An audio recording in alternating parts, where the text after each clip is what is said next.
प्यारे साथियों नमस्कार। कैसे हैं आप सभी प्यारे साथी।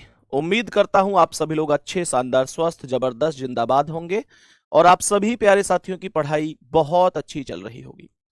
सभी का बहुत बहुत स्वागत है आज के इस सेशन में, आज की इस क्लास में। सभी को वेरी वेरी गुड मॉर्निंग। और मेरे प्यारे दोस्त, आज हम लोग डाइस की दूसरी क्लास अपनी फटाफट सीरीज के अंतर्गत करने वाले हैं। हालांकि बहुत ज्यादा चीजें नहीं बची हुई थी, पर फिर भी जो भी थोड़ी बहुत चीजें हैं वो हम अभी यहां पर डिस्कस कर लेते हैं। तो उम्मीद करता हूं कि आप सभी प्यारे साथी बहुत बेहतर तरीके से चीजों को समझ लेंगे। मुझे कमेंट में ये बता दो कि कल कौन से क्वेश्चन नंबर तक हम लोग पहुंच चुके थे। जल्दी से कहेंगे कि डाइस के कितने क्वेश्चन हमने कल की क्लास में कंप्लीट किए थे। तो सभी मेरे प्यारे दोस्त आ जाएंगे। मुझे जहां तक लगता है कि आप लोगों के 17 या 18 क्वेश्चन कल कंप्लीट हुए थे। ये क्वेश्चन था क्वेश्चन नंबर 17, कंप्लीट हो गया था। ये क्वेश्चन था क्वेश्चन नंबर 18 और ये भी कंप्लीट हो गया था। कमेंट में भी 18 ही आ रहा है। चलो तो 19वें क्वेश्चन की ओर बढ़ चलते हैं। ध्यान से देखेंगे, क्वेश्चन में कुछ खास है नहीं, क्वेश्चन बहुत आसान है। कह रहा है कि बताओ अक्षरों का कौन सा युग्म विपरीत फलकों पर नहीं होगा। नहीं की बात कर रहा है। अपोजिट आप लोग जानते हैं कि जो के है उसका अपोजिट एल होगा। के का जो अपोजिट है वो एल होगा। यहां पर जो एम है उसका अपोजिट पी होगा। अल्टरनेट ही तो अपोजिट होता है। और जो ये एन है इसका अपोजिट ओ होगा। एन का अपोजिट ओ हो जाएगा। पहला यहां पर कह रहा है एम और पी, तो एम और पी अपोजिट है। कई बार क्वेश्चन को पूरा ना पढ़ने की वजह से लापरवाही में गलत कर देते हैं, ध्यान रखना। एम और पी अपोजिट हैं। इसने पूछा है कौन नहीं होगा। एल और ओ, सर एल का तो के है। एन और ओ जी, के और L G. B option right answer होगा कि ये आपस में अपोजिट नहीं है। नेक्स्ट क्वेश्चन पर आ जाओ। नेक्स्ट क्वेश्चन क्या कह रहा है, एंड प्रतीक दर्शाने वाले फलक के विपरीत बता दो। बहुत आसान है। इसके अपोजिट सीधा परसेंट बोल देंगे।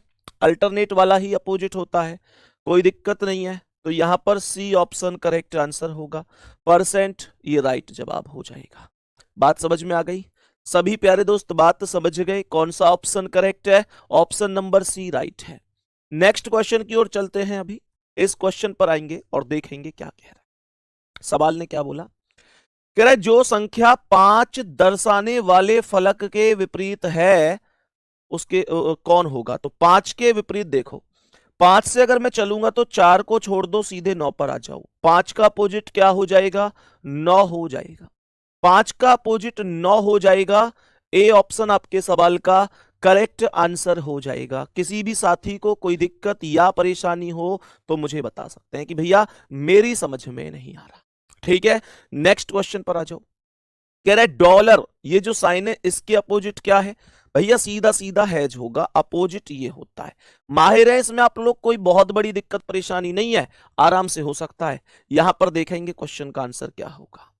मैंने क्या बोला, क्वेश्चन को एक बार ध्यान से समझना। सवाल कह रहा है 3 डाइस दिए गए हैं और इनमें कह रहा है कि बताओ 9 वाले फलक के विपरीत फलक पर क्या होगा। सभी प्यारे दोस्त ये देखो, तीनों डाइस में से कौन से 2 डाइस ऐसे हैं जिनमें एक नंबर कॉमन है, जिनमें एक, केवल एक कॉमन होना चाहिए। Has 8 at the rate. पहले और दूसरे को आप लोग देख लो, तो इन दोनों में अगर मैं कॉमन की बात करूं तो एट द रेट कॉमन है।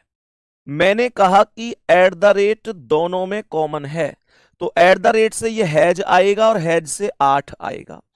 एट द रेट से हैज आया, हैज से 8 आया। यहां एट द रेट से 9 और 9 से 7, एट द रेट से 9 और 9 से 7 आया। अपोजिट पूछा था 9 के, जवाब होगा हैज। जो सामने होगा वो अपोजिट होगा, जो सामने होगा वो अपोजिट होगा। करेक्ट जवाब सी ऑप्शन हो जाएगा। मुझसे कहता कि 8 के सामने कौन है तो 7 जवाब देता, एट द रेट के सामने जो बचा हुआ होता वो आंसर होता। सब बात यहां तक जान गए। लेकिन ये बात ध्यान रखना कि अगर आप लोग इस ट्रिक को लगा रहे हैं कि भाई कि आप लोग मानकर चलो ये चल रहे हैं कि भाई मुझे घुमाने वाला रोटेशन मेथड लगाना है, तो रोटेशन मेथड में आप लोगों को ये बात ध्यान रखनी है, ये बात ध्यान रखनी है कि वही 2 डाइस लेने हैं जिनमें केवल एक कॉमन है, ओनली वन कॉमन है। सही है, चलो नेक्स्ट। यहां पर कह रहा है उसका चयन करें जो प्लस वाले फलक के विपरीत होगा। मैंने कहा कि प्लस के जो विपरीत है, जो प्लस के विपरीत है, जरा ध्यान से सुनिएगा। प्लस यहां पर कहां दिख रहा है? सर कहीं भी प्लस नहीं है। कोई बात नहीं है, परेशान बिल्कुल नहीं होना है। तीन में से कोई से दो ऐसे डाइस उठाओ जिनमें एक कॉमन है। मैंने क्या बोला? मैंने यहां पर बोला मैंने यहां पर बोला हैज, डॉलर और ये। तो यहां पर पहले वाले में और तीसरे वाले में देखोगे ना, पहले वाले में और तीसरे वाले में देखोगे तो ये हैज कॉमन हो जाएगा। पहले में और तीसरे में देखोगे तो हैज कॉमन हो जाएगा। मैंने कहा हैज को ऊपर नीचे रख दो। जब आप लोग हैज को ऊपर नीचे रखोगे, हैज को ऊपर नीचे रखोगे तो यहां हैज से डॉलर आएगा और डॉलर से ये जो फूल सा बना हुआ ये आएगा। हैज से डॉलर आएगा और डॉलर से ये जो फूल सा बना हुआ है, मैं इसे ऐसे बना देता। यहां पर देखोगे तो हेड से फिर एंड का साइन है और ये सर्कल या ओ जो भी आप इसे मानो। तो मेरे प्यारे दोस्त क्या बोलेंगे? यहां पर ये वाला साइन आ जाएगा और यहां पर ये। आप लोग कहेंगे कि हैज के सामने हैज तो होगा नहीं, दोनों एक जैसे थोड़ी ना हो जाएंगे। तो एक हैज को हटा देंगे और उसकी जगह जो प्लस है उसे ही लगाएंगे, क्योंकि और कोई मेरे पास ऑप्शन नहीं है। तो क्या होगा जी? अपोजिट। प्लस का अपोजिट क्या होगा? ए ऑप्शन अर्थात हैज होगा। सबको ये बात समझ में आई? सबको यहां तक मामला ओके हुआ? नेक्स्ट क्वेश्चन की ओर बढ़ते हैं, इसे देखेंगे। तीनों प्रारूपों के निचली सतह पर कौन सा अंक होगा? मेरे प्यारे दोस्त देखो, एक बात थोड़ा सा गौर से सुनना। इसमें एक कॉमन सेंस लगा हुआ है सवाल में। केवल कॉमन सेंस के आधार पर ही ये क्वेश्चन यहां पर सॉल्व हो जाएगा। बहुत ज्यादा आवश्यकता ही नहीं है आपको सिरदर्द लेने की। मैंने कहा कि तीनों के निचली सतह पर क्या है? जहां पर ये डाइस टिके हुए हैं, आप लोगों ने देखा कि तीनों की निचली सतह पर 4 है। तीनों की निचली सतह, सॉरी, तीनों की ऊपरी सतह पर 4 है। जो ऊपर सतह पर अगर 4 है तो इसका मतलब तो यह हुआ कि आपसे हर बार 4 के ही अपोजिट पूछा गया है। तो मेरे प्यारे साथी, इसका मतलब अगर यहां ऊपर समान अंक है तो नीचे भी समान अंक ही तो होगा। नीचे भी समान अंक ही तो होगा। तो नीचे अगर समान अंक होगा तो केवल एक ही ऑप्शन ऐसा है जिसमें तीनों स्थान पर 5 5 5 लिखा हुआ है, कोई अन्य मौजूद नहीं है। अगर कोई और होता तो मेरे प्यारे दोस्त, तो फिर मैं यहां पर तीन में से कोई से दो ऐसे ले लेता जिसमें एक कॉमन है, वहां पर अपोजिट निकाल देता, आंसर दे देता, कोई फर्क नहीं पड़ता। बात बराबर है सबको? नेक्स्ट क्वेश्चन पर आऊं, बताओ। ये क्वेश्चन प्रश्नवाचक चिन्ह वाला है। मेरे सभी प्यारे दोस्त ध्यान से सुनेंगे। प्रश्नवाचक चिन्ह वाला है कि क्वेश्चन मार्क वाला भी अगर आ जाए तो आप डायरेक्ट कर पाए। मैंने आपसे ये बात बोली भी है कि अगर मानकर चलो कोई चीज क्लास के अंदर एक आध टाइप गलती से ये भी रह गई कि हाँ भाई ये नहीं हुई, तो मैं यहां पर उस सब को शामिल करूंगा, आपके प्रत्येक डाउट को भी शामिल कर लूंगा। इसलिए भी ये हमारी फटाफट रिवीजन सीरीज कुछ खास हो जाती। मैंने यहां पर क्या बोला? जैसे ये क्वेश्चन मार्क है तो यहां पर 5 6 4 2 4 3 कॉमन ले लो। कौन है जी? 4 कॉमन है। मैंने यहां पर 4 को ऊपर नीचे लिख दिया तो यहां 4 से 5 आया और 5 से 6, 4 से 5 आया, 5 से 6, यहां 4 से 3 आया, 3 से 2, 4 से 3 आया, 3 से 2, 4 के सामने 1 आए। बात यहां तक तो सबको समझ में आई होगी, किसी को कोई दिक्कत हुई नहीं होगी। मैंने कहा कि देखो, नियम यह होता है कि कभी भी दो विपरीत सतह एक साथ दिखाई नहीं देते हैं, और यह भी है कि कोई भी नंबर कभी रिपीट नहीं होता है। आप जरा एक पल के लिए सोचो कि अगर एक ऑलरेडी यहां पर आ चुका है तो क्या क्वेश्चन मार्क के पास दोबारा से एक रिपीट होगा? मैंने कहा बिल्कुल नहीं होगा। तो ए ऑप्शन गलत हो गया। एक का अपोजिट 4 है। आप जानते हैं कि एक के पास एक का अपोजिट 4 कभी नहीं आएगा। मैंने कहा 2 का अपोजिट 6 है, तो 2 के पास 2 का अपोजिट 6 कभी नहीं आएगा, तो जवाब इसका बी बनेगा, जिसमें मैं कहूंगा कि बी ऑप्शन अर्थात 3 मेरे क्वेश्चन का करेक्ट जवाब है। बोलो यहां तक कोई दिक्कत या परेशानी किसी साथी को? सबको ओके हुआ? बस 2 बातें याद रखनी थी, अंक कभी रिपीट नहीं होता, दूसरा कभी भी दो विपरीत एक साथ बनते नहीं हैं। Two opposite surfaces can never be seen together and can never be hidden together. बात बराबर हुई? नेक्स्ट अगला सवाल। अब ये क्वेश्चन आपको थोड़ा सा परेशान कर सकता है। थोड़ा सा परेशान कैसे करेगा, आओ मैं समझाता हूं।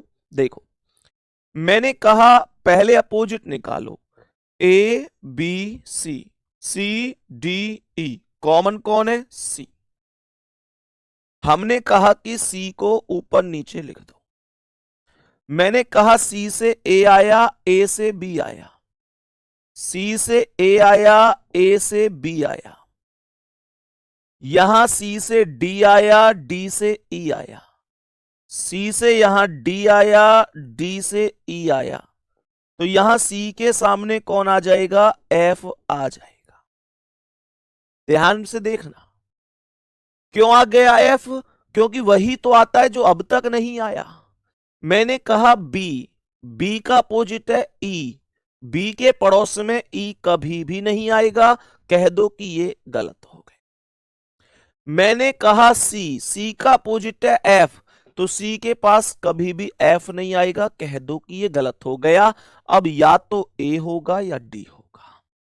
ये मैं कैसे समझूंगा कि आंसर ए है या डी है, उस बात को समझो। देखो, आपको ऐसे केस में करना क्या है, पिछले सवाल में तो 3 आंसर मेरे गलत हो गए थे, मतलब 3 ऑप्शन गलत हो गए थे, तो मैंने डायरेक्ट आप लोगों से कहा कि ठीक है, फिर जो बच गया था वो करेक्ट था। अब ऐसे में क्या करना है, आप लोग ये देखो कि क्वेश्चन मार्क के पास कौन कौन से 2 लेटर हैं, एक तो बी है और एक सी है। और आप लोग देखो कि बी और सी इसमें भी पहले में भी मौजूद है, तो तुमको इन दोनों डाइस में बी से लेकर सी तक की तुलना करनी पड़ेगी। तुलना कैसे? कि देखना पड़ेगा कि बी से लेकर सी का रास्ता क्लॉकवाइज है या एंटी क्लॉकवाइज है। जब आप इसमें बी से सी की तरफ जाओगे तो आप लोग कहोगे बी से सी, मतलब आप कहोगे कि ये क्लॉकवाइज है। मैंने कहा जब आप इसमें बी से सी की तरफ जाओगे, ध्यान रखना, अगर उस डाइस में बी से सी की तरफ गए हैं तो इसमें भी बी से सी की तरफ जाना। ऐसा मत कर देना कि एक में बी से सी की तरफ चले जाओ, एक में सी से बी की तरफ चले जाओ, ऐसा नहीं करना, दोनों में एक तरह से ही चलना है। तो ये बी से सी क्लॉकवाइज है, मैंने कहा ठीक है जी, डन है, कोई दिक्कत नहीं है। यहां बी से सी क्लॉकवाइज है, यहां बी से सी क्लॉकवाइज है, मैंने कहा दोनों वैल्यू क्लॉकवाइज हैं, दोनों वैल्यू क्लॉकवाइज हैं, तो जो बी और सी के पास यहां पर ए था वही ए यहां पर रिपीट होगा, वही ए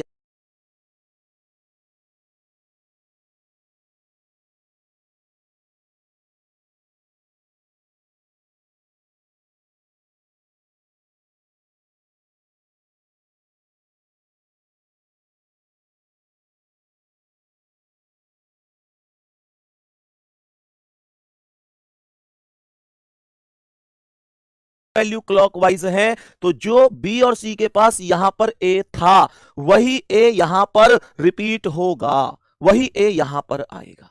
क्या बात समझ में आ गई? क्या बात यहां पर समझ में आ गई? तो मेरे क्वेश्चन का करेक्ट आंसर ए हो जाएगा, कोई दिक्कत नहीं है। मेरी बात ध्यान से सुनना, एक और बात ध्यान से सुनना कि अगर कभी ऐसा होता, अगर कभी ऐसा होता कि एक में बी से सी क्लॉकवाइज होता और एक में बी से सी एंटी क्लॉकवाइज होता, तो मेरे पास अगर दोनों रोटेशन अलग अलग होते, एक क्लॉकवाइज एक एंटी क्लॉकवाइज, तो फिर जो ए यहां पर है मैं इसे करेक्ट आंसर नहीं बताता, फिर जो यहां पर ए के बाद डी बचता मैं उसे करेक्ट आंसर बताता। उदाहरण के तौर पर अगर मानकर चलो कि ये मेरा डाइस ऐसे ना होकर, मानकर चलो ये ऐसे ना होकर ऐसे होता कि बी यहां होता सी यहां होता, तो मैं कहता कि यहां बी से सी क्लॉकवाइज है और यहां बी से सी एंटी क्लॉकवाइज है, तब इस क्वेश्चन मार्क पर डी आता। यह बात ध्यान रखना सभी मेरे प्यारे साथी, एक बार जल्दी से बोलो, क्या यह बात हमेशा मस्तिष्क में रहेगी? सभी प्यारे साथी बोलेंगे, क्या ये बात हमेशा आपको याद रहेगी? जल्दी से सभी मेरे प्यारे दोस्त यहां पर जवाब देंगे कि हां भैया कोई बड़ी बात नहीं है, हम याद रखेंगे। आगे बढ़ते हैं, नेक्स्ट क्वेश्चन पर चलते हैं, नेक्स्ट क्वेश्चन पर चलते हैं मेरे सभी प्यारे दोस्त, और बता दो इसका क्या आंसर है। यहां पर क्वेश्चन कह रहा है कि बताओ दो क्लोज डाइस दिए हुए हैं, दोनों क्लोज डाइस के आधार पर चार क्लोज डाइस के ही ऑप्शन दिए गए हैं। आपसे कह रहा है कि कौन सा करेक्ट हो सकता है। मैंने क्या बोला? मैंने बोला कि दोनों में देखो A B C A F B, जरा माइंडसेट लगाना, माइंडसेट लगाना कि इसमें ए और बी कॉमन है, ए और बी कॉमन है, और इसमें भी ए और बी कॉमन है, तो ए बी से ए बी को काट देंगे, यहां पर सी बचा यहां एफ बचा। मैंने कहा कि सी का अपोजिट एफ हो जाएगा, मैंने कहा सी का अपोजिट एफ हो जाएगा। और आप इन सभी ऑप्शन में एक बात ध्यान से देख लो, दो विपरीत सतह जहां पर एक साथ दिखाई दे रही है वो ऑप्शन भी गलत है, और दोनों ही विपरीत सतह में से अगर दोनों ही गायब हो गई वो भी गलत है, क्योंकि दो विपरीत सतह ना तो एक साथ दिखती है और ना एक साथ छिपती है। मैंने कहा सी और एफ, इसमें दिख रहा है ए बी डी, ना सी दिख रहा ना एफ दिख रहा, दोनों विपरीत में से कोई नहीं दिख रहा। मैंने कहा यह गलत है। मैंने यहां पर बोला बी डी ई, क्या आपको सी और एफ विपरीत में से कोई भी दिख रहा है? नहीं दिख रहा, बिल्कुल गलत है। दोनों जरा माइंड में सोचो ना, माइंड में सोचो कि डाइस में तीन सतह होती हैं, यहां पर ए बी डी दिख रही हैं, कौन कौन नहीं दिख रही? फिर सी ई और एफ नहीं दिख रही, तो इसका मतलब सी ई एफ कहां है? इन डाइस के पिछली वाली सतह पर बैठी हुई है, पिछली वाली सतह पर बैठी हुई है। और जब पिछली वाली सतह पर बैठी हुई है तो वहां भी तो एक साथ बैठी हुई है। ये आंखों को नहीं दिख रहा पर माइंड को तो पता चल रहा है इस चीज का।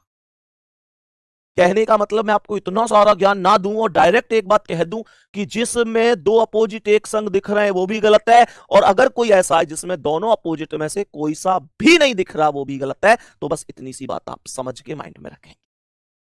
मैंने यहां पर बोला सी और एफ दोनों अपोजिट में से कोई सा नहीं दिख रहा, गलत। सी और एफ दोनों अपोजिट में से कोई सा नहीं दिख रहा, गलत। सी और एफ यहां एक साथ दिख गए, गलत।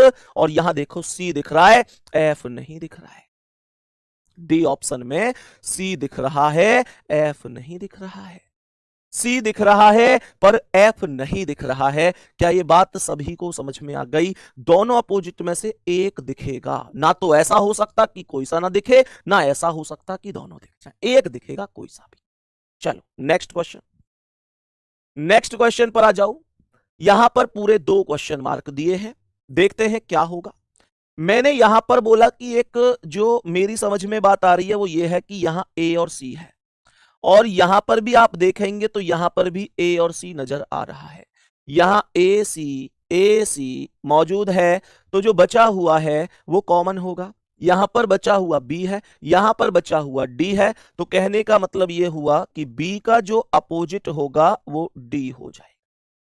बी का जो अपोजिट होगा वो डी हो जाएगा। मेरे प्यारे दोस्त इसका मतलब क्या है? इसका मतलब बी और डी ना तो एक साथ आ सकते और ना ही वो ऑप्शन सही होगा जिसमें दोनों एक साथ चले जाएं। देखो मैंने कहा क्या ए ऑप्शन को सत्य मान लूं, मैंने कहा यहां बी रख दूं, यहां पर डी रख दूं, तो क्या समस्या आई कि भैया बी और डी तो अपोजिट थे और दोनों अपोजिट एक साथ आ गए, इस वजह से ए ऑप्शन गलत है।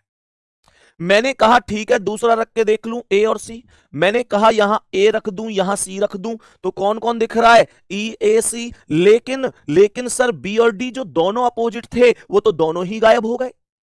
अभी तो तुम्हें मैंने बताया था अभी अभी तो बताया था कि बी और डी अगर अगर अपोजिट है तो ना तो ऐसा हो सकता कि दोनों एक साथ दिखे, ना ऐसा हो सकता कि दोनों एक साथ छिप जाएं। समझ में आ गई बात? तो इसका मतलब ये भी, मैंने कहा ए और एफ, यहां पर ए लिख दूं यहां पर एफ लिख दूं, तो भी तो बी और डी दोनों गायब हो रहे हैं, तो भी तो गायब हो रहे हैं। इसका मतलब ये हुआ मेरे क्वेश्चन का करेक्ट जो आंसर होगा वो डी ऑप्शन होगा। यहां पर गुड्डा बी और साथ में आएगा एफ और बी आएगा, डी नहीं आ रहा। बात समझ में आई कि नहीं आई? एक बार दिल भेज दो कि भैया परफेक्ट माइंड में सेट हो चुकी है, बात बराबर है सबको। नेक्स्ट क्वेश्चन पर आओ जल्दी से, देखो ध्यान से, इसमें भी 2 ही क्वेश्चन मार्क हैं, सेम क्वेश्चन है, गलत मत कर देना। मैंने कहा कि यहां पर 3 और 2 मुझे स्पष्ट रूप से नजर आ रहे हैं, 3 और 2 स्पष्ट रूप से नजर आ रहे हैं। यहां 1 बच गया, यहां 4 बच गया। 4 और 1 एक दूसरे के विपरीत हो गए। मैंने कहा ठीक है, अगर दोनों एक साथ आएंगे तो गलत है, पहले ऑप्शन को रखूंगा। 1 और 4 एक साथ आ रहे हैं, दोनों एक साथ कभी नहीं आ सकते, गलत हो गया। इसमें देखो, पहले सी को देखो, 2 और 3, मैंने यहां पर 2 रख दिया, मैंने यहां पर 3 रख दिया, तो कौन कौन आ रहा है? 5 2 3, 1 और 4 अपोजिट, दोनों अपोजिट एक साथ गायब, दोनों अपोजिट एक साथ गायब। तो इसका मतलब ऐसा हो नहीं सकता सर 3 और 6, सर यहां पर 3 रख दूं, यहां पर 6 रख दूं, तो सर 4 और 1 दोनों अपोजिट फिर भी तो गायब हो रहे हैं। तो केवल बी ऑप्शन सही है। मैंने कहा केवल इस स्थिति में मेरे सवाल का आंसर बी ऑप्शन सही होगा, बाकी कोई दिक्कत नहीं होनी चाहिए। नेक्स्ट क्वेश्चन आओ, बताओ इसका क्या आंसर है। अब देखो मेरे प्यारे साथी, इसका क्या जवाब होगा। कह रहा है कि एक पासे की 2 स्थितियां दी गई हैं, विकल्पों में से कौन सा पासा हो सकता है।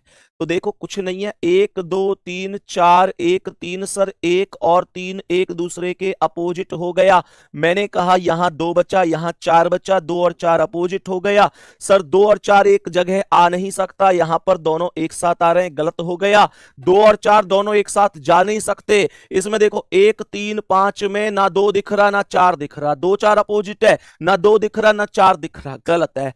3 5 6 में ना 2 दिख रहा ना 4 दिख रहा, गलत है। मैंने कहा सी ऑप्शन राइट होगा। सबको बात समझ में आई, सबको बात समझ में आई। आगे बढ़ते हैं। नेक्स्ट कह रहा है कि कौन सा बॉक्स बन सकता है। मैंने कहा देखो, डी से ए आया, डी का अपोजिट क्या है? ए है। मैंने कहा बी का एफ आया, ये दोनों देखो जो सीधी रेखा में चलते हैं तभी तो अपोजिट होता है। डी का ए आया, एफ और बी आपस में अपोजिट हो गए। इसी प्रकार से ई और सी भी आपस में अपोजिट हो गए। अब बहुत ज्यादा ध्यान देने वाली बात यह है कि यहां पर ई बी डी बन सकता है, सी डी बी ये भी बन सकता है, सी बी ए, सर सी बी ए बन सकता है, बी सी ए, चारों बन सकते हैं। तो कौन सा नियम चलाते हैं? रोटेशन मेथड चलाते हैं। रोटेशन मेथड का नियम यह कहता है कि जैसे यह ईबीडी, तो इसका ग्रुप देखो ईबीडी, यहां देखो डीबीई, मैं अगर डी से बी जाऊं, बी से ई जाऊं, तो यह रास्ता क्लॉकवाइज है। यहां भी डीबीई ही जाना पड़ेगा, डीबीई ही जाना पड़ेगा, पर यह रास्ता एंटी क्लॉकवाइज है, इस वजह से गलत है। मैं अगर दूसरे वाले को देखता हूं सीडीबी, तो सर सीडीबी ये रहा, सीबीडी क्लॉकवाइज, क्या बोला? सीबीडी क्लॉकवाइज हो गया। और इसमें देखो सीबीडी एंटी क्लॉकवाइज है, तो ये भी गलत है। ये मैंने आपको कल भी सिखाई थी चीजें। मैंने यहां पर आगे क्या बोला, आगे सुनेंगे। आगे मैंने यहां पर क्या बोला, कह रहा है सीबीए। सर देखो एबीसी क्लॉकवाइज है, एबीसी क्लॉकवाइज है, यहां एबीसी एंटी क्लॉकवाइज है, तो ये भी गलत है। और यहां एबीसी क्लॉकवाइज है, यहां भी एबीसी क्लॉकवाइज है, तो कहेंगे कि ये राइट है, कहेंगे कि ये राइट है। कोई दिक्कत या परेशानी नहीं है, कोई दिक्कत या परेशानी नहीं है। सबको बात समझ में आ गई होगी। आगे बढ़ जाते हैं नेक्स्ट क्वेश्चन पर। इसे देखो ध्यान से, ध्यान से देखना इस क्वेश्चन को, क्या कह रहा है ये। यहां पर मेरे प्यारे दोस्त कैसे इन क्वेश्चंस का आंसर होता है, ध्यान से सुनना।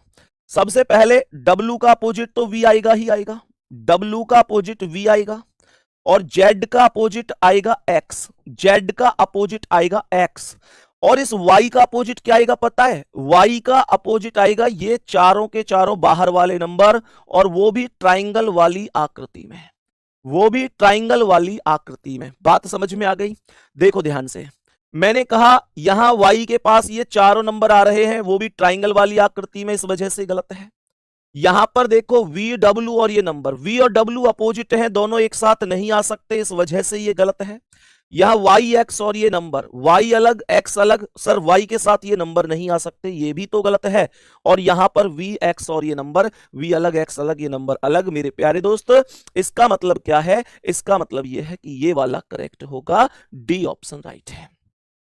डी ऑप्शन राइट है। हालांकि इसमें एक रोटेशन मेथड सा भी लगता है, वो भी मैं आपको जरूर बताऊंगा। सही है, ये क्वेश्चन मैंने आपको करा ही दिए, अभी कोई दिक्कत नहीं है।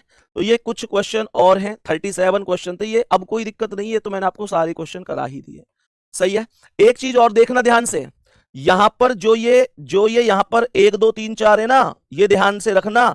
जब ओपन डाइस से क्लोज डाइस बनेगा तो जो 1 2 3 4 क्लॉकवाइज हैं, ये 1 2 3 4 एंटी क्लॉकवाइज बन के नजर आएंगे। ध्यान रखना, इस आकृति को जब इसमें बदलोगे तो ये जो 1 2 3 4 का रोटेशन क्लॉकवाइज है, ये हमेशा एंटी क्लॉकवाइज बन जाता है, इसे ध्यान रखना। सही है, सभी प्यारे साथी ध्यान रखेंगे, कोई दिक्कत परेशानी? उम्मीद करता हूं आपको ये बातें बड़ी अच्छी तरीके से, प्रॉपर तरीके से समझ में आ गई होंगी। ये क्वेश्चन आप लोगों को एक बार खुद से करना है, उम्मीद करता हूं ये वाला भी आप लोग कर लेंगे, कोई दिक्कत नहीं है। तो ये 2 क्वेश्चन रहेंगे जिन्हें आप लोग आराम से कर सकते हैं। जैसे ये क्वेश्चन है, इसे तो कर, है ना, ये क्वेश्चन है 34वां, ये क्वेश्चन है 35वां, आराम से इन्हें आप कर सकते हैं। ठीक है, तो डाइस उम्मीद करता हूं अब आपकी समझ में ऐसे आ गया होगा कि जैसे मतलब माइंड एकदम फिक्स चीजें, अब कुछ भैया अलग है ही नहीं, कोई दिक्कत परेशानी होगी ही नहीं, ये मैं उम्मीद कर सकता हूं। थोड़ी देर में यानी 5 मिनट में आपकी क्लास 11 बजे कैलेंडर की हम लोग स्टार्ट करने वाले हैं। तो सभी प्यारे साथियों को थोड़ी ही देर में, मात्र 5 मिनट बाद फिर से क्लास में जुड़ जाना है। सभी को बहुत सारा प्यार, थैंक यू, धन्यवाद, नमस्ते, जय हिंद, जय भारत।